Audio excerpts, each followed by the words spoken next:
네, 처장님, 예. 그 법관 중에 본인이 재판한 사건의 회사의 임원으로 취업한 사례가 얼마나 됩니까?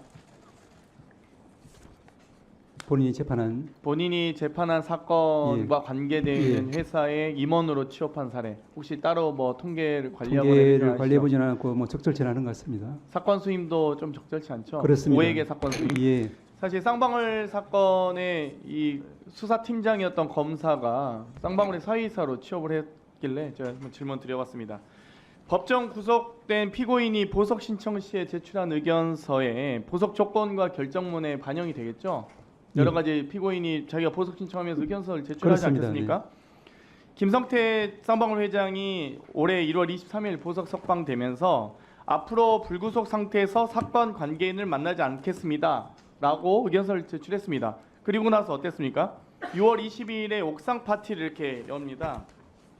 이 사진을 보면요, 이 쌍방울 옥상 파티에 김성태 전 회장과 횡령 혐의로 구속됐던 양선길 현 회장이 있고요.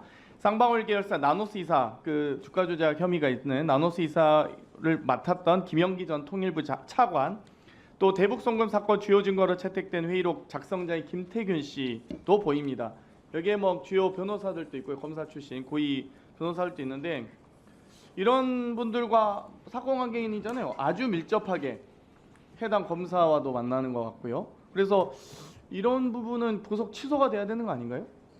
그냥 대놓고 만나서 이미 언론 보도를 통해 사건이 다 나왔는데, 그리고 이번 1심 판결에 이 신진우 판사가 했던 사실상 주요 판결문이 국정원 문건보다 김성태 전원 따르고 검찰 수사보고서보다 박영철 부회장 전원 따르고 또 쌍방울 내부 문건보다 혹은 단톡방 내용 분명히 있는데 다른 분들 진술을 따라서 판결을 해서 뭐 구체적 판결에 대해서 이야기하시긴 어렵겠지만 보석 취소는 당연한 사유 아니겠습니까? 예, 위원님 잘 아시다시피 이제 어떤 보석 조건을 붙이는지 또 보석 조건을 위반했는지 여부 또 그에 따라서 이제 취소 사유가 되는지 여부의 판단 자체가 개별적인 이제 재판 사항인 것 같습니다.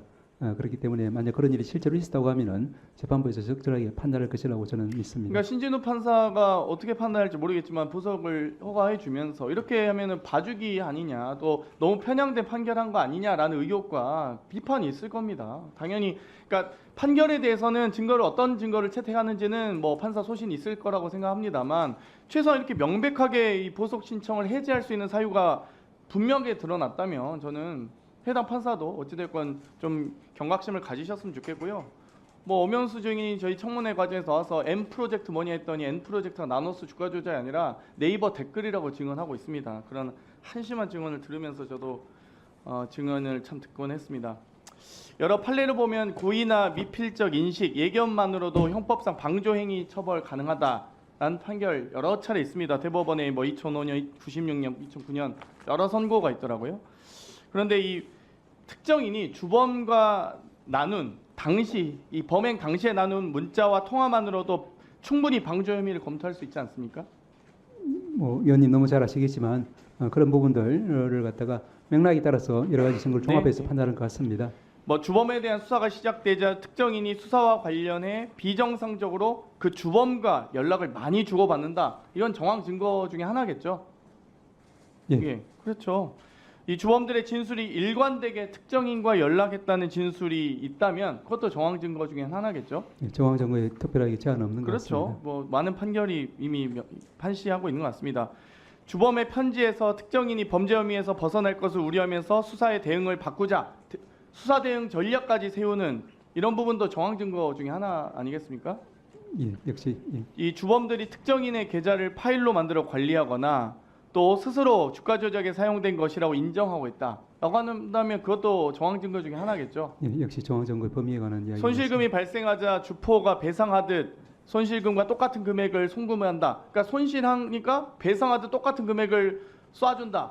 이것도 정황 증거 아니겠습니까? 같은 금액을 같이 쏴주고 있는데 이 여러 가지 이 판결문에 이 범죄 일람표엔 289회 언급되고 판결문에 124회 등장합니다. 이 주범들이 패밀리라고 하면 삼배를 탄 사람들이라고까지 얘기하는데 그러면 이 김건희 여사 관련된 주가 조작 관련된 이 여러 판결문이나 이 수사 과정에서의 여러 재판부의 1, 2심의 판결문에서 저희가 참조를 했습니다. 물론 재판부가 기소 독점권을 가지고 있는 검찰이 기소하지 않았기 때문에 판단을 못했을 것뿐이지 판결문에 여러 가지 이 정범 방조를 넘어 정범까지도 언급하고 있는 것으로 제가 법조인 아님에도 불구하고 알 수 있는 것 같습니다. 방조범 또는 정범이라고 판결문에 나와 있는데 여기에 대해서 이 법원이 할 수 있는 최대 이 검찰이 기소 독점권을 악용한 사례에 대해서 법원의 역할은 무엇이 있을 수 있겠습니까? 위원님 잘 아시다시피 이제 저희들이 잘못된 기소에 대해서는 이제 공소권 남용으로 이제 판결이 하나 나간 적이 있는 것 같고 그 외에 이제 기소하지 않은 부분에 대해서는 이제 재정 신청에 따라서 이제 그걸 판단할 수 있는 그런 통로는 열려 있는 것 같습니다. 네, 재정 신청이 잘 안 돼서 좀 말씀드렸고요.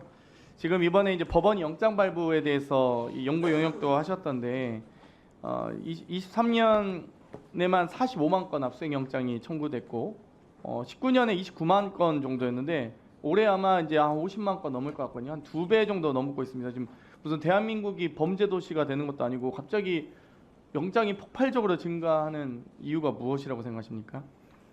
예, 그 부분에 대해서는 저희들이 뭐 그 영장을 청구한 동기나 또 경위가 어떠한지에 대해서는 말씀드릴 수 있는 위치에 있지는 않는 것 같고요. 다만 아까 말씀드린 것처럼 저희들이 이제 그 보이스피싱이라든지 이렇게 금융계좌 추적 영장 외에 다른 일반적인 전자정보 압수수색 영장에 대해서는 굉장히 좀 통제를 하고 있는 것으로 지금 파악이 되고 있고 앞으로 더욱더 그 부분에 대해서는 저희들이 유념해서 하도록 하겠습니다.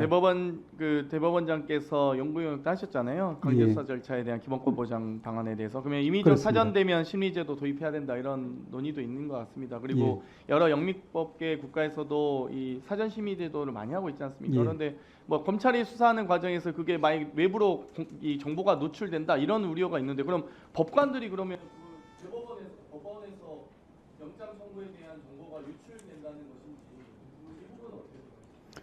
예, 그 부분은 지난번부터 저희들이 사전 영장 신문 제도에 대해서는 확고한 방향성을 가지고 있습니다. 다만 이제 그 잘 아시다시피 이제 여러 의원님들께서 이 입법 발의를 했기 때문에 그 과정에서 저희들이 기본적인 어떤 그런 방향성을 유지를 하면서 충실하게 저희들 의견을 개진하고 그 과정에서 좀 우려되는 부분에 대해서는 합리적으로 잘 조율이 될 것이라고 저희들은 믿습니다. 지금 중앙지법 영장전담 판사는 한 3-4명 정도밖에 안 되지 않습니까? 그러면은 중앙지검 지금 영장 신청 검사 한 160명 정도 아마 파견 검사까지 하면 한 뭐 200명 넘을 것 같은데요. 뭐 거의 광주지검 수준의 검사를 파견하고 있으니까 그러면 이 3-4명의 판사가 검사 200명을 상대한다. 이것도 좀 불공정한 거 아니겠습니까? 여러 가지 모두가 영장을 청구하지는 않겠지만요. 예, 여러 가지로 저희들이 이제 그 과정 업무 속에서 법관 정원이 필요한 그런 상황을 대변하는 이유성이 큰 것 같습니다. 형사소송 규칙 개정 등도 좀 한번 검토해 주셨으면 좋겠습니다. 예, 그렇게 하겠습니다. 네, 이상입니다.